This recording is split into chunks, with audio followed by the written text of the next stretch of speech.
Okay. Question. Sino sa nakakailam ng communism? Communism. Sino ang mga pangunahing tao sa communism? Si Lenin. Sino pa? Bukod kay Lenin? Stalin. Stalin. Sino ba? Engels. Okay. Ito yung mga tao na kung saan ay naging pangunahin sa... Bakit kita rin kayo sa kabila? Okay. So, itong mga taong ito ang nagkaroon na si Karl Marx. Okay, kuya, si Karl Marx is one also of those who lead the communism. Ngayon,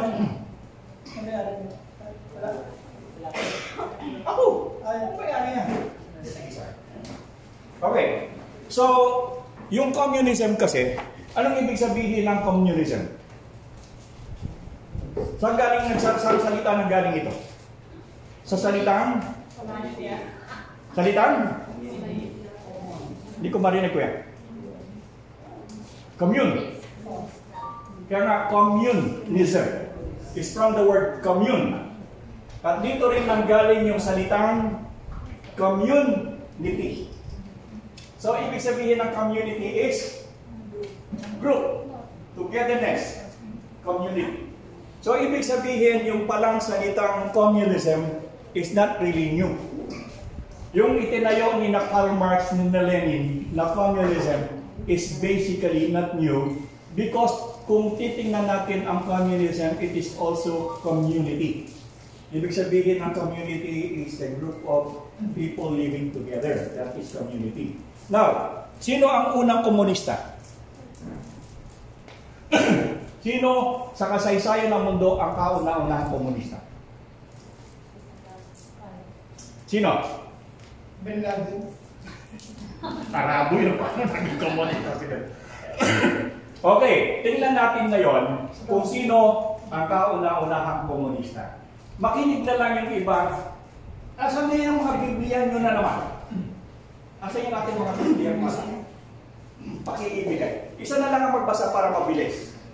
Yung chapter 5. Nasaan yung mga Biblia natin? Iskalat nyo yan. Basahin ang chapter 5 and then mag-decide kayo for yourself kung sino ang unang komunista. At tingnan ninyo kung naging successful ha. Tingnan nyo kung naging successful ito. Okay, sige nga. Pastor, ikaw na magbasa ng sayo. Pakinggan nyo na lang, pakinggan nyo. Kasi nawawala yung mga Bible na. Sige. Acts chapter 5. Acts chapter 5. Pakinggan nyo mabuti.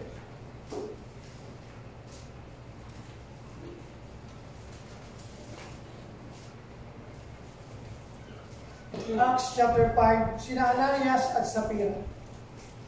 Bull po ito. Sige. May mag-asawang nagbenta rin ng kanilang lupa. Ang pangalan ng lalaki, Ananias, at ang babae naman ay Sapphira. Pero binawasan ni Ananias ang pinagbilan ng kanilang lupa. At umayag naman ang kanyang asawa.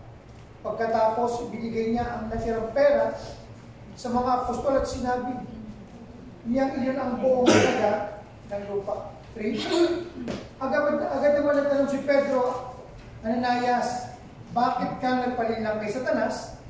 Nagsinungaling ka sa banal na Espiritu dahil binawasan mo ang pinagbilan ng lupa ninyo. Hindi ba't ikaw ang may-ari ng lupang iyon? Bakit mo ibinenta? At nang maibenta na, hindi ba't nasa iyo ang pagkapasya kung ano ang gagawin mo sa pera? Bakit mo nagawa ang ganito? Nagsinungaling ka, hindi lang sa tao, kundi lalo-lalo na sa Diyos. Pagkaling nito ni Ananias, natumba siya at namatay. Agad naman siyang nilapitan ng mga binata at binalo ng kanyang bangkay pagkatapos dinala niya sa palabas na nilibing ang mga at nilibing at ang lahat ng nakarinig sa pangyayaring iyon ay lubang natakot. 7. Pagkaraan ng 3 oras, pumasok ang asawa ni Ananias. Wala siyang malay. Ano nangyari sa kanyang asawa? Tinanong siya ni Pedro, sabihin mo sa akin ang totoo. Ito lang ba ang pinagbilan ng iyong lupa? Sumagot siya sa pera, oo, iyan ang buong halaga. Kaya sinabi ni Pedro sa kanya, bakit nagkaisa kayong mag-asawa? Nasubukin ang Espiritu ng Panginoon. Tingnan mo, nandiyan sa pintuan ng mga binata na naglilibing sa asawa mo at bubuhatin ka rin nila para ibig. 10. Natumba noon din si Sapphira sa harapan ni Pedro at namatay. Papasok sa pagpasok ng mga binata, nakita nilang patay si Sapphira, si Sapphira. Kaya binuhat nila siya palabas at inilibing sa tabi ng kanyang asawa. Dahil sa mga pangyayaring iyon, lubhang natakot ang buong iglesia at ang lahat ng nakabalita niya. Yan po yung story mo. Okay. Before that, balikan muna natin. Doon sa pangangaral ni Pedro doon sa lumpo, tapos marami ang naniwala. Ilan yung naniwala? 3,000. 5. 3,000 doon sa Pentecost. Pero doon sa lumpo, 5,000. So, ibig sabihin, madami na yung tunay na nananampalataya. So, may 8,000 na.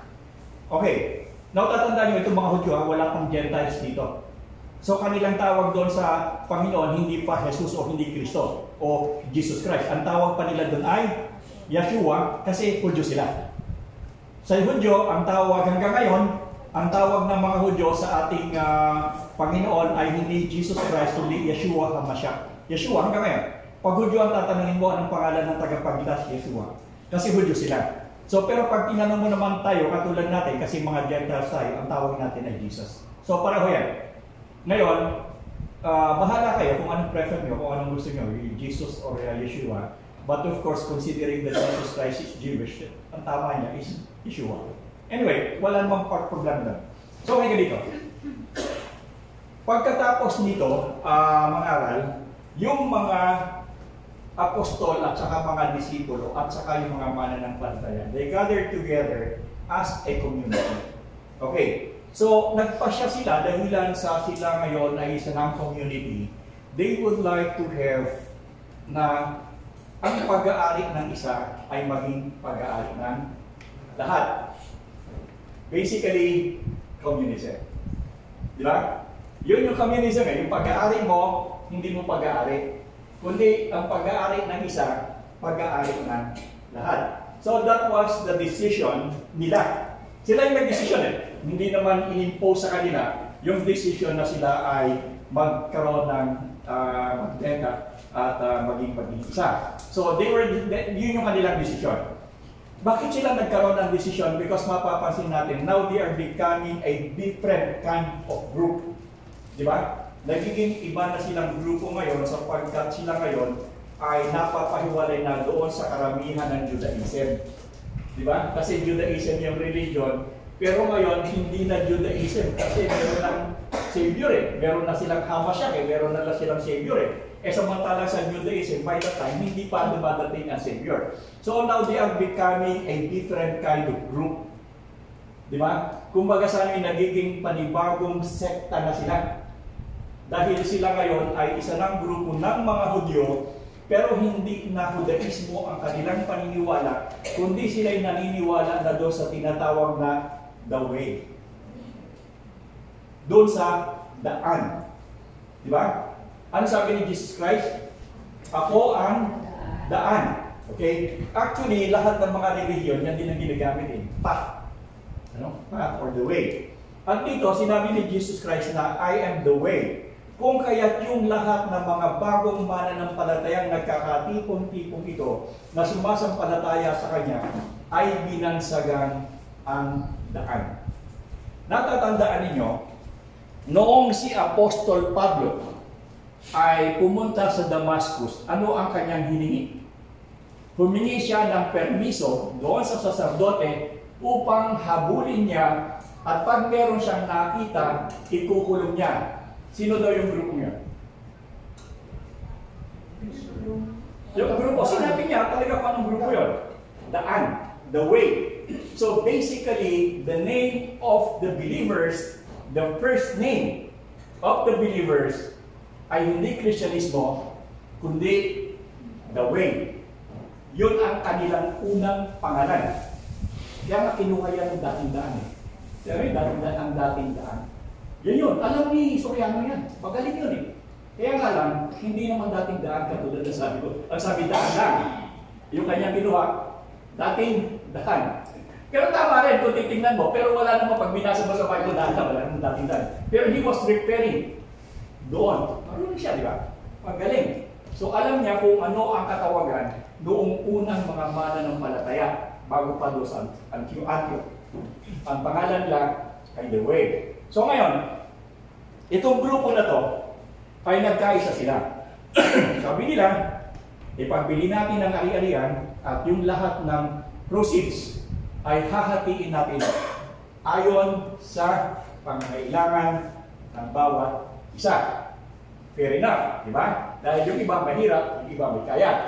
So ngayon, para maging equal, iipunin lahat ang pinagbentahan, kung ano man ang napagbenta, kung ano man meron ka, i-distribute based on your needs. Okay, ngayon, merong example na ibinigay. Kasi in-isolate itong dalawang to di ba? Nagkaroon ng isolations of the story, yung kwento. At doon sa kwentong ito, ang binigyan ng diin yung mag-asawa. Anong pangalan ng mag-asawa? Pakiulit nga. Si Ananias at saka si Sapphira. Okay, question is, si Ananias ba at si Sapphira, on the conclusions of the story, pumayag ba sila doon sa kasunduan? Pumayag, di ba? Nakipagkasundo sila na ito ang ating gagawin. So, ibig sabihin, out of their own volition, they did not question yung premise na ang pag-aari ng isa, pag-aari ng lahat, hahatiin according sa needs. Agreeable, di ba? Amenable silang dalawang mag-asawa. Ito yung problem. Anong ibinenta nila? Yung kanilang lupain. Okay? Ibinenta nila yung kanilang lupain. Ngayon, nung sila ay magsulit, ang unang nagsulit ay sino?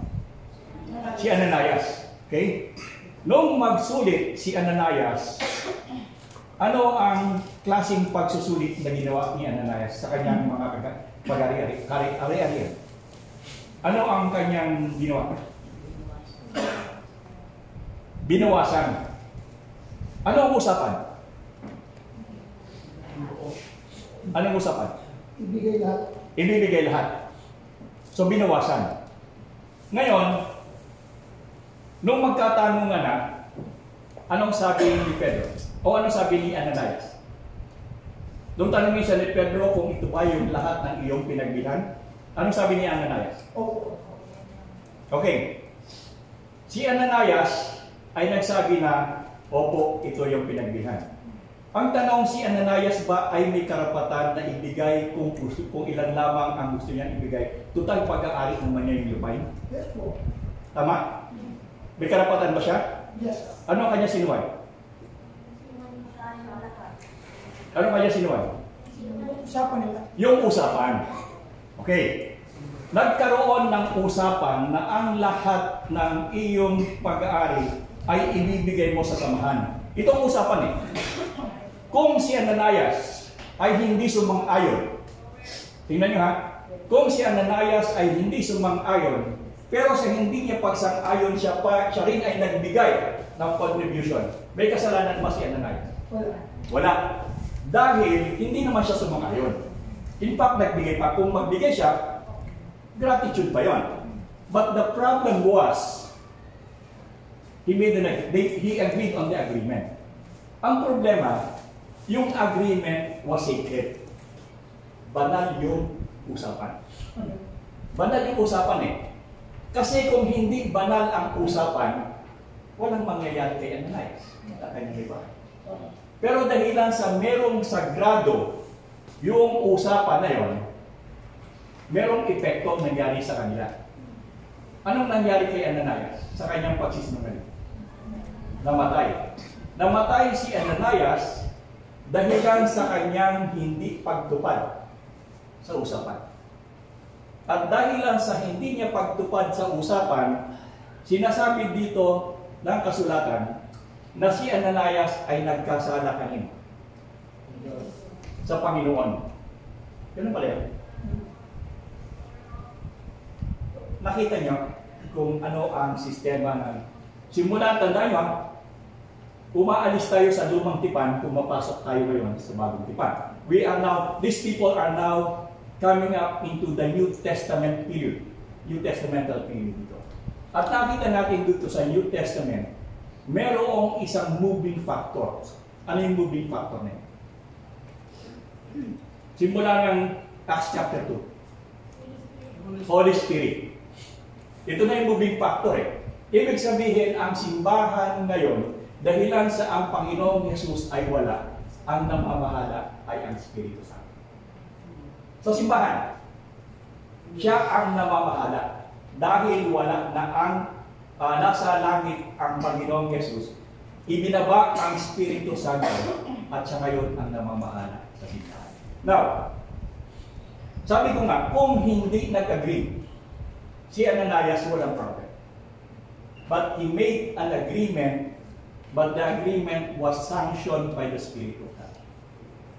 Yun ang problema. Yun ang problema.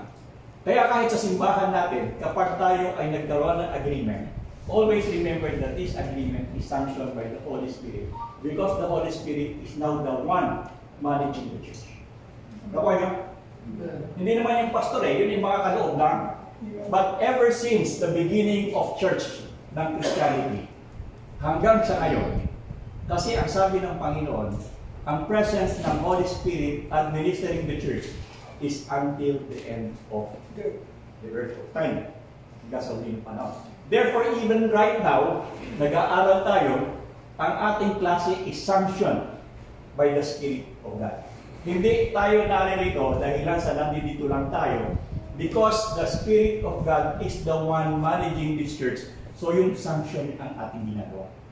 And nakita natin dito na hindi pala biro. Hindi pala biro ang simbahan. People are just taking for granted the Church of Jesus Christ. But when you study it, pinag-aralan ninyo, it is not a joke. Bakit? The moment you violate yung usapan sa simbahan, I mean, I'm not talking about the family usapan, but we are talking about the community of believers. There is sanctity doon sa usapan sa simbahan. Dahil ang usapan sa simbahan, like what I said, when you look at the scriptures, it is always sanctioned by the Spirit of God. Therefore, huwag kayo magbibiro. It is not a joke. Kasi, maganda kung sabihin natin na palampasin. Ilang? Paano kung hindi? Di ba? Paano kung hindi? So, nakita natin dito yung unang ehemplo na ipinakita sa kasaysayan ng simbahan that it is not good to lie against the Spirit of God. Di ba? Ano nangyari kay Ananias? Drop dead. Drop dead. Okay. Pagkatapos ni Ananias, dumating ang kanyang asawa pagkaraan ng 3 oras. Okay, ganun din. Anong nangyari? Anong kaso nilang dalawa? Ano? May problema sa kaso nilang dalawa? Connivance. There was a connivance between the husband and the wife. Siguro, matapos nilang matanggap ang pera na kanilang pinagbilhan, nagkasundo sila para wala tayo ulit, ito lang ang ating ibibigay. Dinideklara natin. So nagkakaintindihan tayo para walang double talk. Okay? Pero, nung tanongin siya ni Pedro kung ito ba talaga lamang ang inyong pinagbilhan, anong sagot niya? Opo. Ano nangyari sa kanya? Automatically, she dropped dead. Bakit? Sinungaling sa kanilang spirit. The same pa rin ang problem nilang mag-asawa. They made an oath to the church, to the community, that ito yung ating gagawin, ito yung ating napagkasunduan.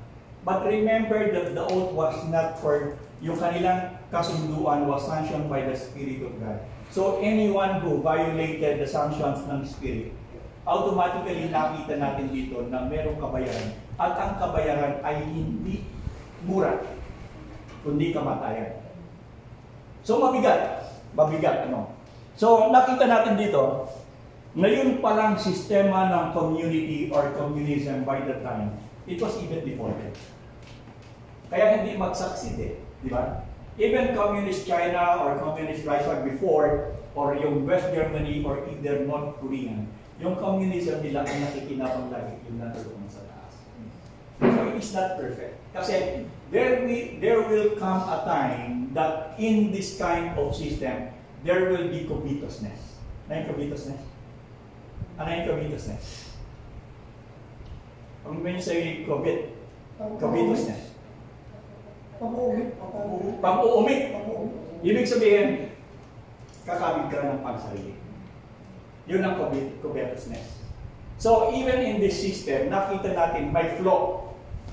Dahilan sa kahinaan ng tao. In one way or another, kahit yung mananampalataya. Remember, Mr. mananampalataya na to, ha?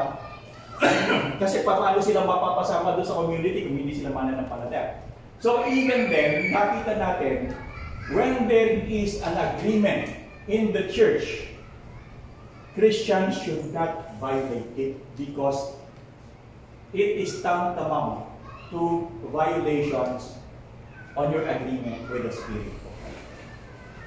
Di ba? Nakita nyo?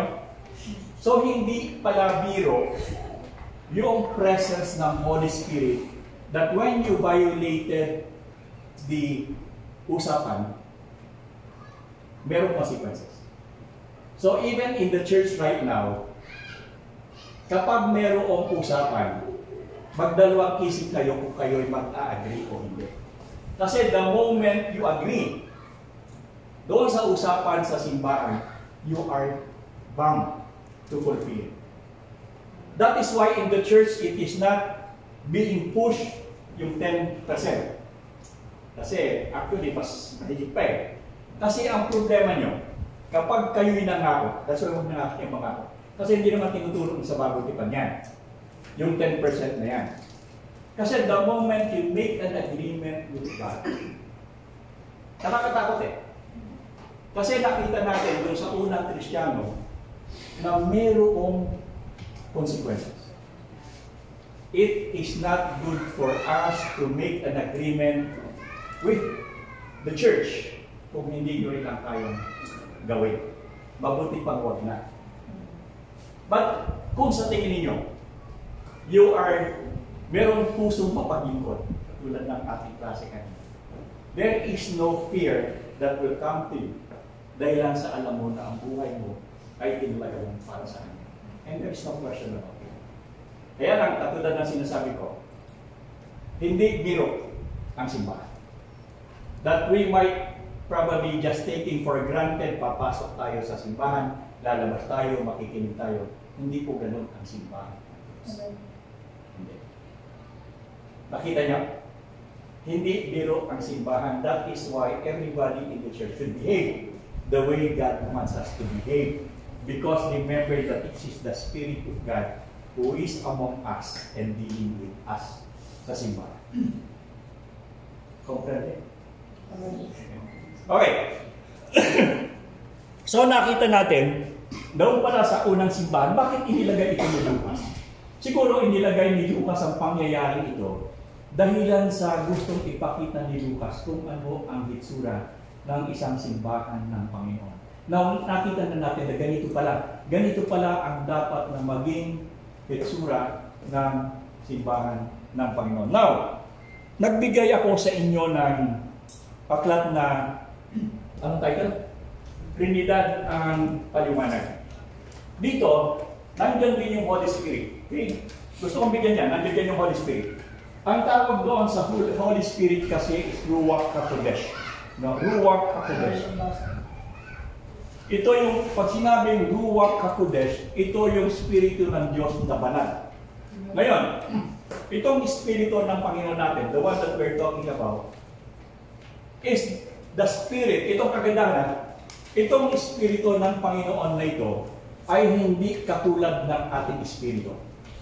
Di ba? May espiritu tayo, may katawan, mayroong kaluluwa at espiritu. Ang Diyos o ang ating Panginoon also has the Spirit.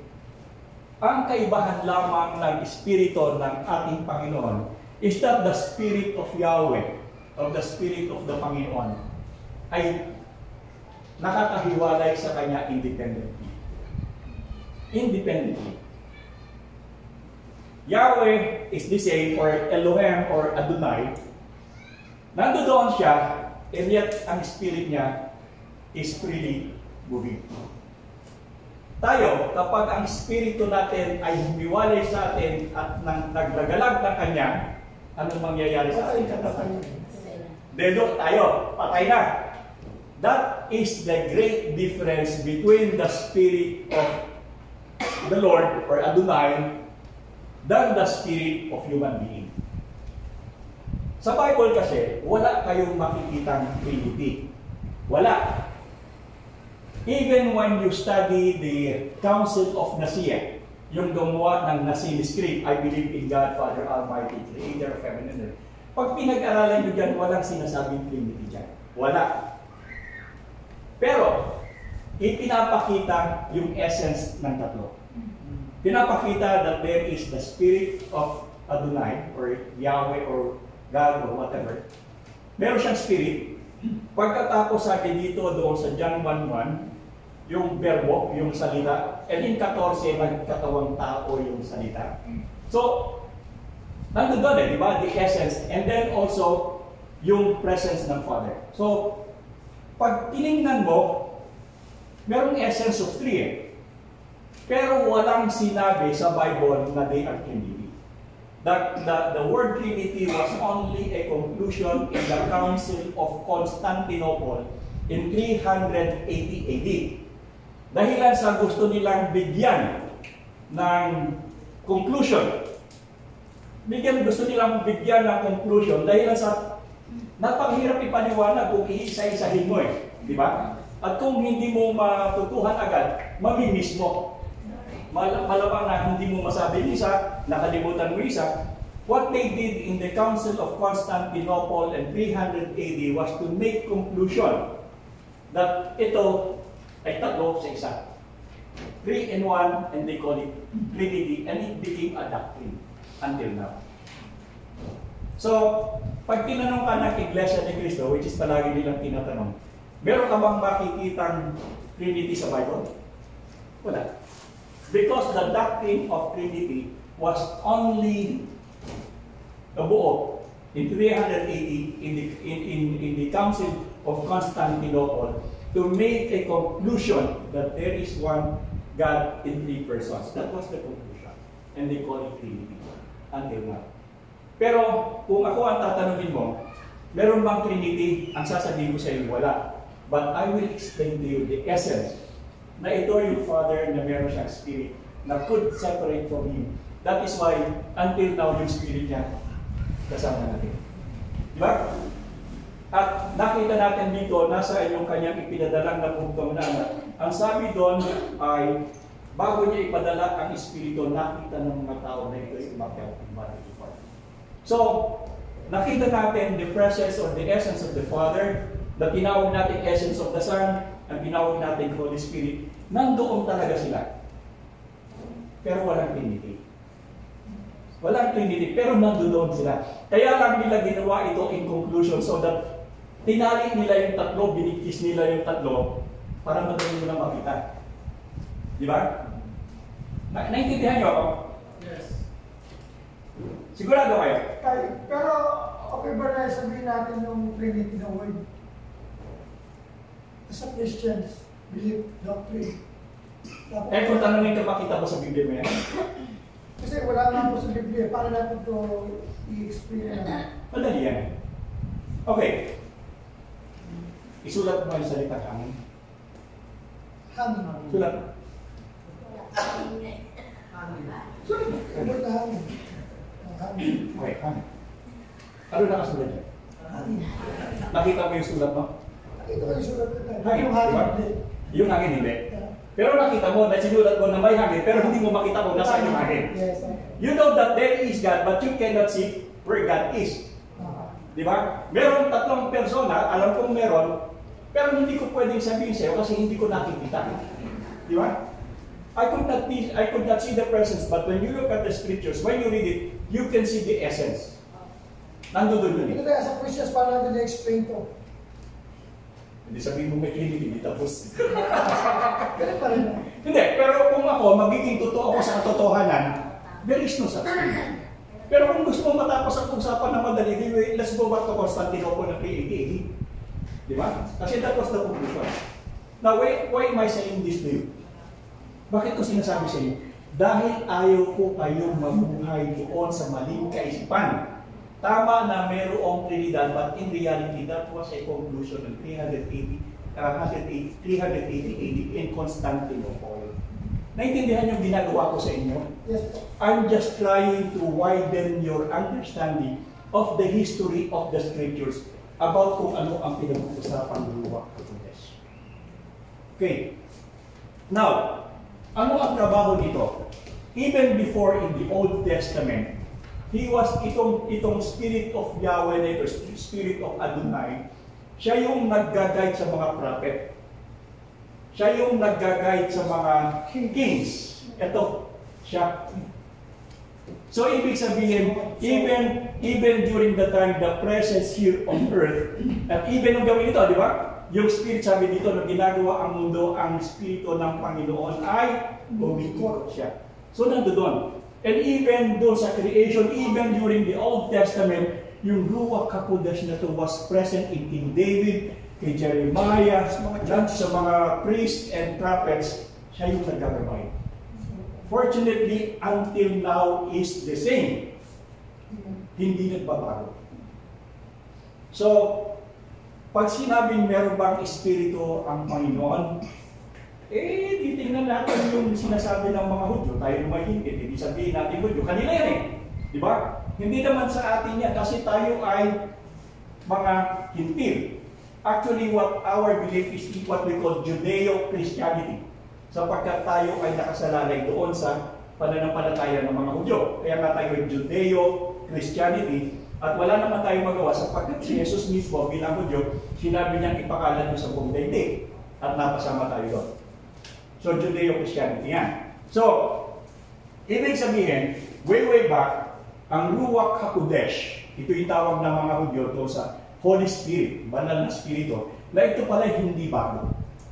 Ano? Ito pala ay even during the time before the creations of earth, nandun na siya. Existing na siya.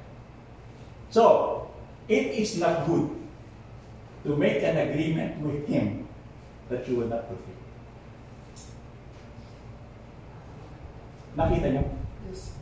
So, ito yung gusto kong i-instill sa inyo.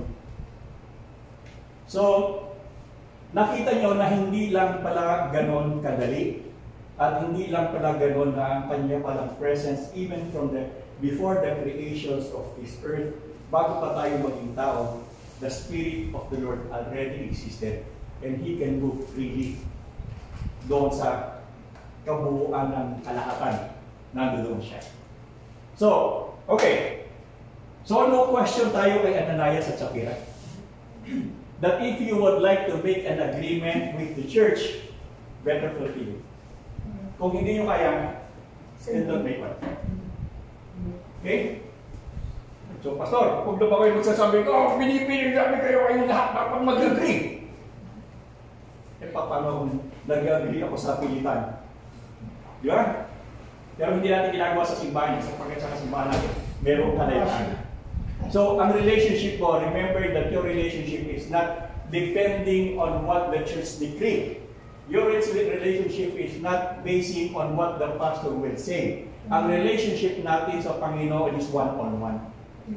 One-on-one tayo hindi tayo, pagdating sa relasyon, hindi cumulative yan. One-on-one basis yan. So if you would like to make a promise or if you would like to make a covenant with the Lord as a single believer, usapan niyo yung dalawa yan. Usapan niyo yan. But if there will be an agreement within the church, usapan ng lahat yan. Di ba? Ganun yan eh. Halimbawa, mag-uusapan tayong lahat. Ang pananambahan ay alas 8 ng umaga. Di ba? That's collective. Collective yan. May eleksyon. Sino sa puti at sino sa pula? Mahirap yun. Di ba? So, but in some churches, remember sa Iglesia ni Cristo, pag sinabing alas 8, hindi ka dumating sa sarap sa Cristo. At kung dumating ang Panginoon, sinuha lahat sila doon, yung lumipad yung Iglesia, naiwan ka kasi wala sa loob. Diba? And ang kagandahan dito, those people who claim not being in the real truth, sila pa yung masika. Bakit? Ako sila maiwan. They are living in fear. Natatakot sila. Ang problema ng mga Kristiyano, yung tunay na mananampalataya, they do not live in fear, they live in the grace of God. At dahil lang sila ay namumuhay sa biyaya ng Diyos, they feel not obligated. Di ba? Pakiramdam nila ay hindi kami obligado dahil ang Diyos ay mabait at kami pinamumuhay niya sa kanyang biyaya. Hindi pa dapat baliktad. Out of gratitude, dapat out of gratitude by the grace of God, we've been saved, and out of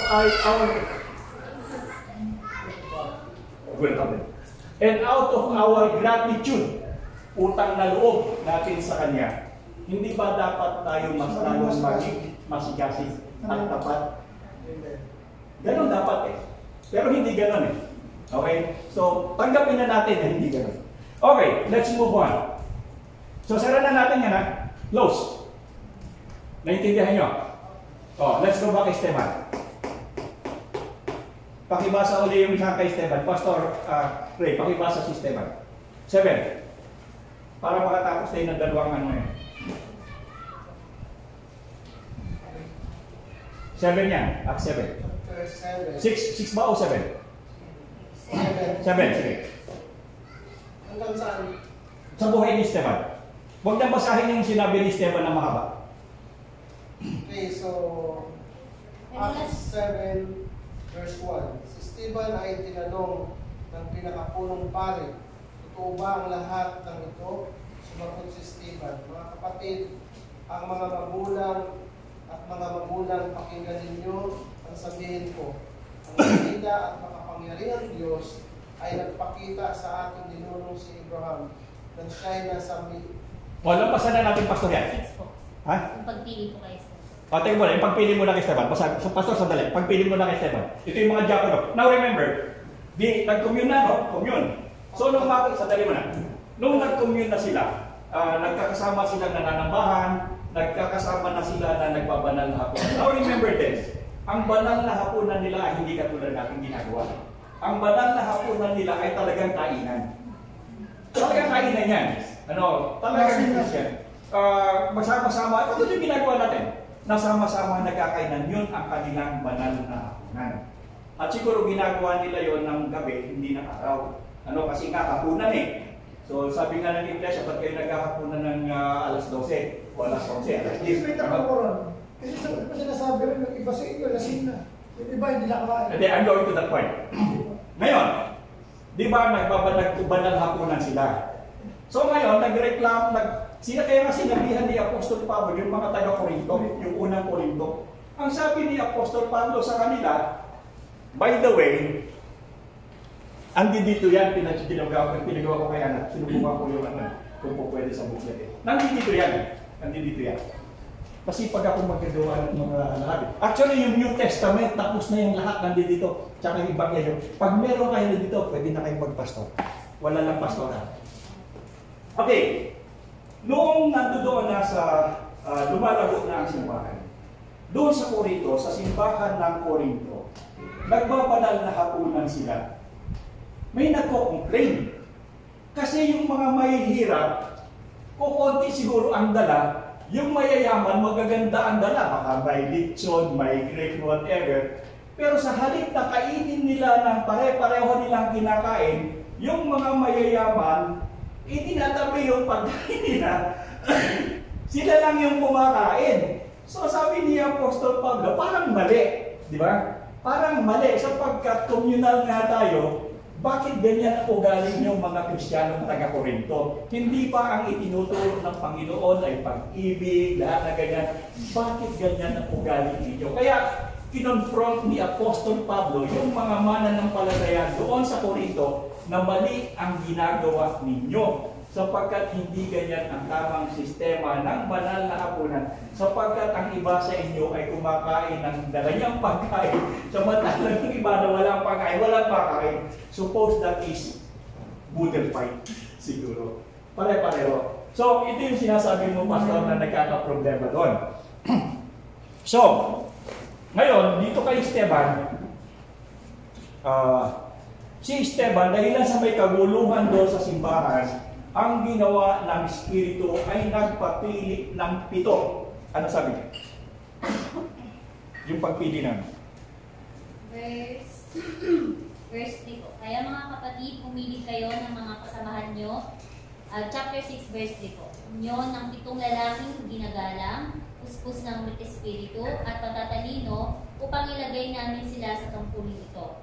Samantala, iukol naman namin ang aming panahon sa mga pananalangin at sa pamangalan ng salita. 5. Nalugod ang buong kapulungan sa panukalang ito, kaya't pinili nila si Esteban, isang lalaking lubos ang pananampalataya sa Diyos at puspos ng Espiritu Santo, at sina Felipe, Procoro, Nicanor, Timon, Parmenas, at si Nicolas sa taga-Antioca, isang hentil na nagkayat sa pananampalatayang Hudyo. Nang iharap sila sa mga apostol, sila ipinanalangin at pinatungan ng kamay.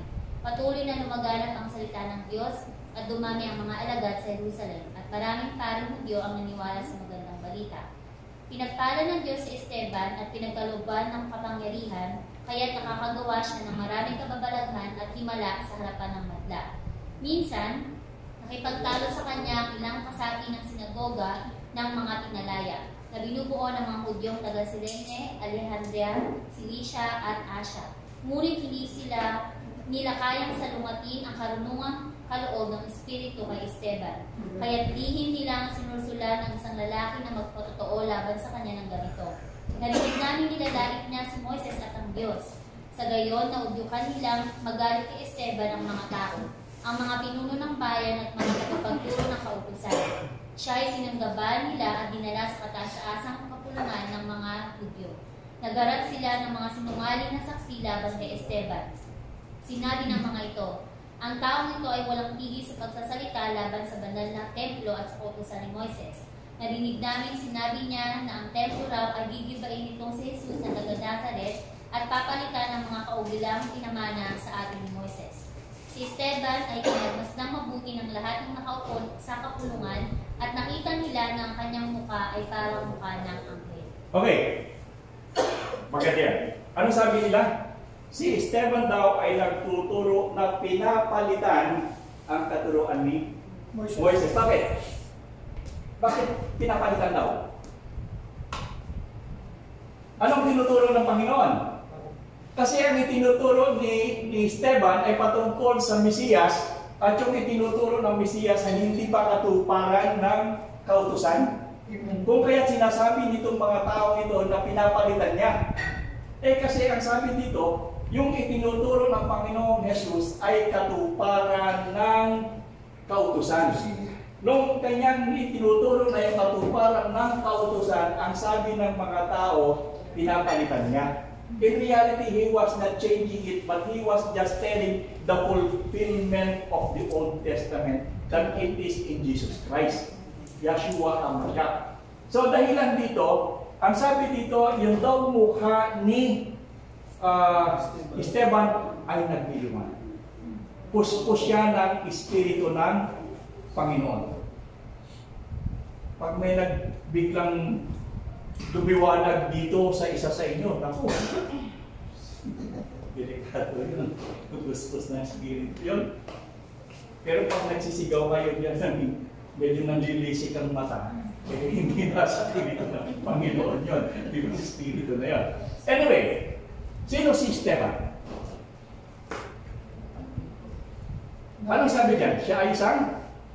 Napili na Ano siya? servant of Christ. Ano siya? Diakono.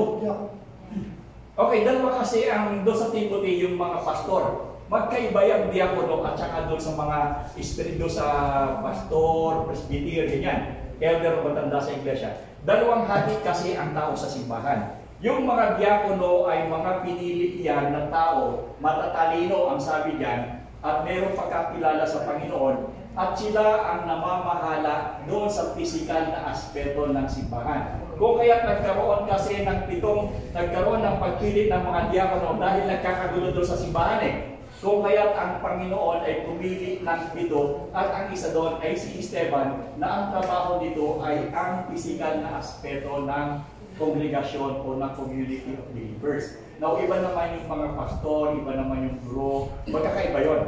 But even then, ang sabi dito, si Esteban became an evangelist. Ibig sabihin ng evangelist is a person that proclaims the message of God o yung sa Panginoon na walang takot sa karamihan.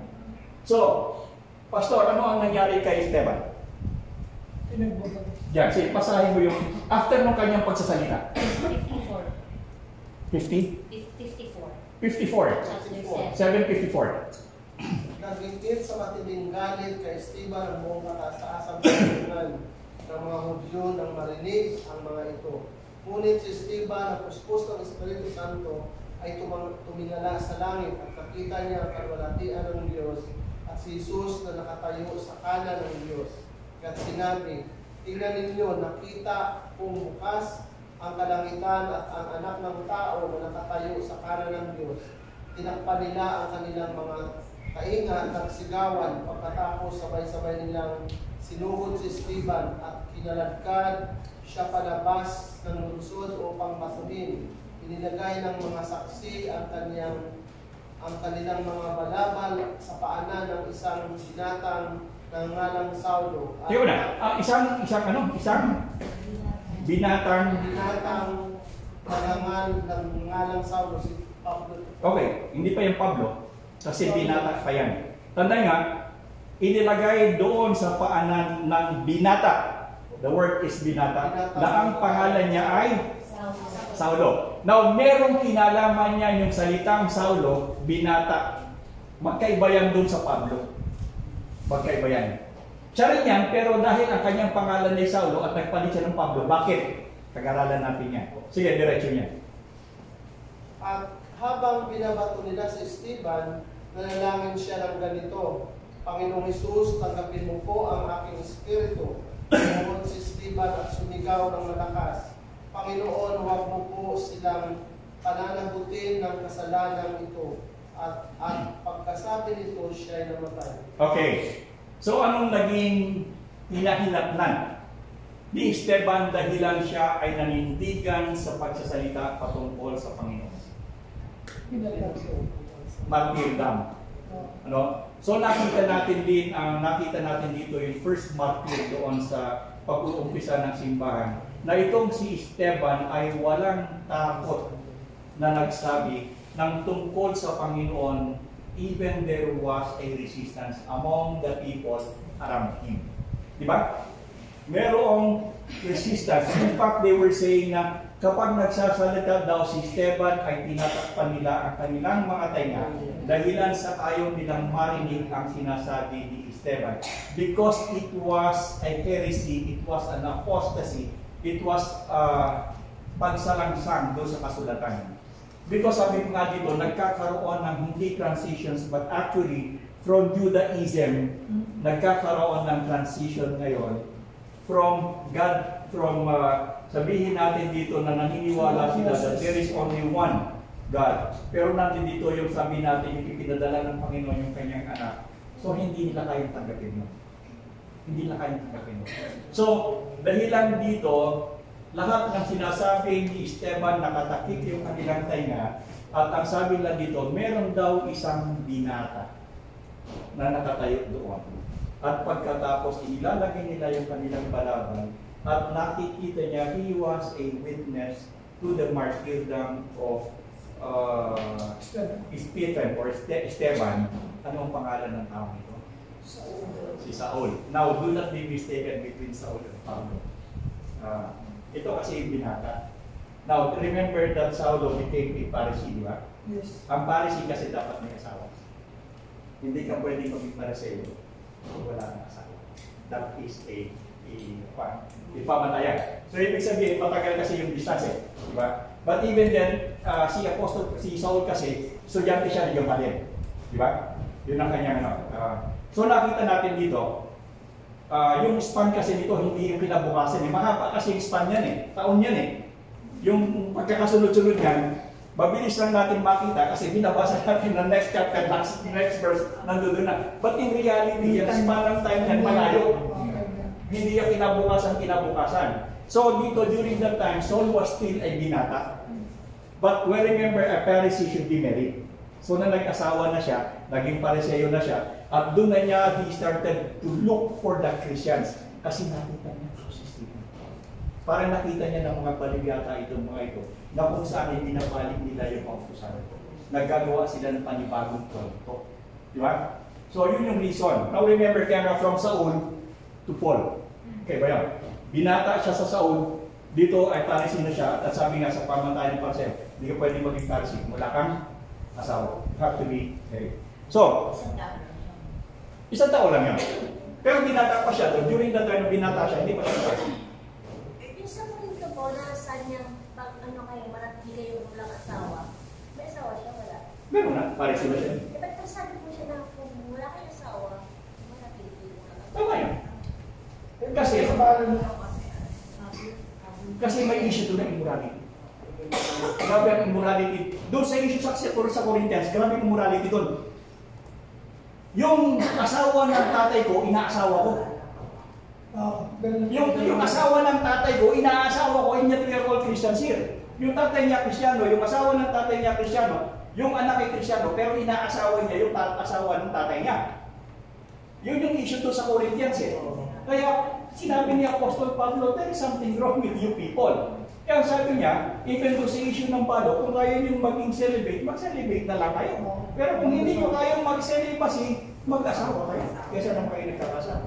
Yun ang turo ni Apostol Pablo. But Apostle Paul was already, I think, hindi ko alam kung third missionary journey na yan. Ano ito? Binawa ko din. Ako na yan. Hindi dito. So, nakita natin dito, dalawa na yung pinag-aralan natin. Tatlo, yung Ruach HaKodesh, si Ananias, si Stephen. So, nakita natin dito na ang kauna-unahang martir sa larangan ng Kristyanismo o doon sa, during that time, it was already the way. Or in fact, later on, Nazarene, yun yung tawag kapag aralan din natin. Na ang tawag pala sa mga bukod sa Kristyanismo, before natawagin Kristiyano sila, dalawa ang tawag sa kanila, either the way or Nazarene.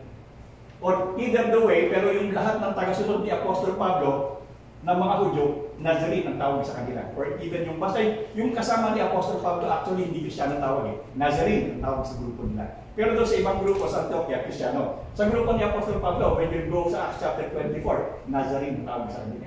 Hindi Kristiyano. The way, Nazarene. Saka yung isa, the way. Before, the way. After non Kristiyano, and also the other word ang tawag sa kanila is Nazarene. So yun yung mga katawagan sa kanila. Pero naging palasak yung Kristiyano. Mas naging dominant. Pero yung mga believers ng the way at saka Nazarene is just the same as Kristiyano. Pareho. Okay? So, any question dito kay Esteban, Ruach HaKodesh, at kay Ananias at Sapphira? Wala na naman kayo tanong? Naintindihan nyo? Wala lang tayo na isulat na nagkasama si Pablo. Saan? Wala lang na isulat, hindi siya nagkaroon ng anak, mga ganun. Oh, pero ang isa dyan, ang isa sa pamantayan kasi ng Pharisees. Member siya doon sa 70, doon sa Sanhedrin. Ang kanyang trabaho, anong trabaho niya po sa Pablo? Pero ito lang siya nag-anak tayo. Please, kung maaaral yung history mo. Walang sinabi. Walang. Mahirap mag-speculate. Pero anong trabaho niya po sa Pablo? Tent maker. Doon siya namumuhay sa paggagawa ng tulda. Si Andres Bonifacio. Pagkagawa ng pamaypay, hindi Nagagawa sila ng panipay, abaneko at saka tungkol. Pero anong pinaka-main trabaho ni Andres Bonifacio? Galang, si Andres Bonifacio sa nagagawa ng sign later yan. Calligraphy yan. Magandang sulat. Pero parang nag-issue kayo, issue siya yung vision. Pero hindi, basically, Andres Bonifacio, sa sideline lang to. Andres Bonifacio, he was ahente ng German company dito. Kasi during the time, may German na dito British. So, he was a salesman for the German company. Kaya si Andres Bonifacio, hindi si tanga mahina o ragman. He was a salesman. Anyway, balik tayo dito sa ating usapan. Hindi na to salesman. Okay, Ananias, Sapphira, Esteban, Luwa, Catholic. Naintindihan yung lahat yung storya. Yes, yes. Okay, so ibig sabihin, yung kasaysayan pala ng Kristyanismo ay nag-una doon sa Pentecostes, si Pedro, pagkatapos ay maraming nanampalataya, si Pedro ay nakulong, pagkatapos si Ananias, si Sapphira, si Stephen. Ako susunod tayo. But i-take up din natin dito yung problema sa Jerusalem, yung nagkaroon ng famine. Nagkaroon ng famine sa Jerusalem. I-discuss din natin dito yung naging problem doon sa Galatia, yung issue ng Judaism. Nandito yan, sa Acts, nandito yan sa mga gawa. Yung problema doon sa Judaism, yung sa Galatia, nandito yan. Akala nyo ang Acts kasi, yan yung kasaysayan hanggang doon sa kamatayan ni Apostle Pablo. So ang sideline nito, yung mga Corinto, yung Efeso, yung mga nasa sideline yan, but in reality, itong Acts of the Apostle, ito yung kwento simula hanggang sa kamatayan ni Apostle Pablo. So naka-sideline dito yung mga sulat niya, ang mga sinulatan niya. At makikita natin yan, kung sino yung sinulatan niya, bakit na sinulatan, hanggang sa kanyang kamatayan. Maganda yan, kaya ngayong Acts of the Apostle, dito sinabi yung kasaysayan ng Kristyanismo, simula sa simula hanggang sa kamatayan ni Pablo. So pag-aaralan natin, i-discuss natin, yung paborito ko, si Eutico. Tapos, yung sa Jerusalem, nagkaroon ng famine. Sa Jerusalem, ano nangyari? Noong nagkaroon ng problem sa Judaizer, doon sa Galatia, ano nangyari sa Acts chapter 15 yun. Tapos, doon yung missionary journey ng the Apostle Paul hanggang sa Roma, hanggang sa Sema. Pag natutuhan niyo yan, galing yan. Malayo ba ang edad ni Peter at ni Apostol Pablo? Malayo yung abot ng age nila?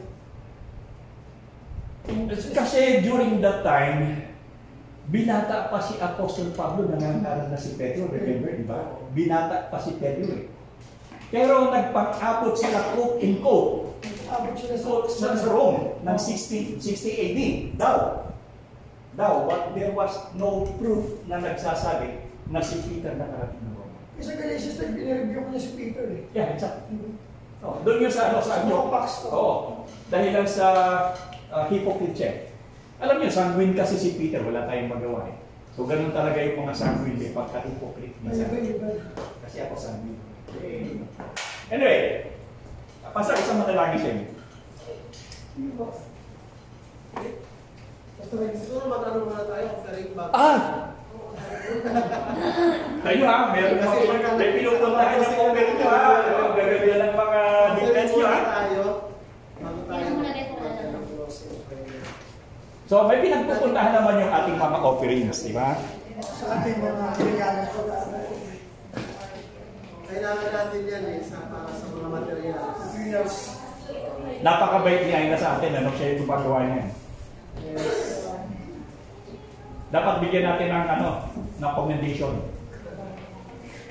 Mag-asawa. Ilang gumagawa niya? Kahit hindi nakakarating si Ate Aina, may ministry siya. Tsaka natutuwa siya kasi nababasa niya. Yan sabi niya. Oo, meron din siya. Meron siya. Okay. Dito tayo po kayo. Pag kumakalansing niya, barya yan. Kapag sa mga pag-aaral, kamon naman ako sa kalasin, kamon na kitang kalan ng mga bless. Kanino kaluluwa yung umakyat niya? Okay, sige po, tayo po tayo lahat. Palakpakan natin ang ating Panginoon.